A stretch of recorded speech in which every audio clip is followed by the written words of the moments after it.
আমি অভিজ্ঞতার সঙ্গে আর এই মুহূর্তে যে গুরুত্বপূর্ণ খবরের দিকে নজর রাখবো। এবার তৃণমূলকে হুঁশিয়ারি দিলেন সুকান্ত মজুমদার। বালুরঘাটের বিজেপি প্রার্থী সুকান্ত মজুমদার তিনি যেমনটা বলেছেন, যে হুঁশিয়ারি দিয়েছেন যে সুকান্ত মজুমদার গুন্ডা আনতে পারে না এমন নয়, ফোন করলে বড় বড় গুন্ডা আনতে পারি, আমাকে বাধ্য করবেন না, শান্তিতে ভোট হতে দিন, এমনটাই হুঁশিয়ারি দিয়েছেন সুকান্ত মজুমদার। গঙ্গারামপুরে সুকান্ত মজুমদারের এই হুঁশিয়ারি তৃণমূলকে নিশানা করে ঠিক কি হুঁশিয়ারি দিলেন বালুরঘাটের বিজেপি প্রার্থী, শুনুন।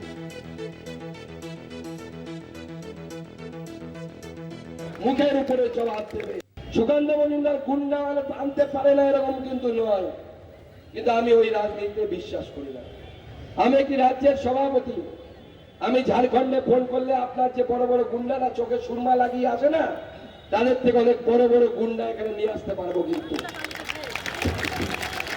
আমাকে বাধ্য করবেন না, গুন্ডামি করবেন না, শান্তিপূর্ণ ভোট হতে দিন। মানুষ যাকে ভোট দেবে মানুষের রায় মাথা পেতে আমরা নেব, এবং আমি জানি মানুষ ভোট দেবে 1 লক্ষের বেশি ব্যবধানে। নরেন্দ্র মোদীকে এই সিট আমরা উপহার দেব।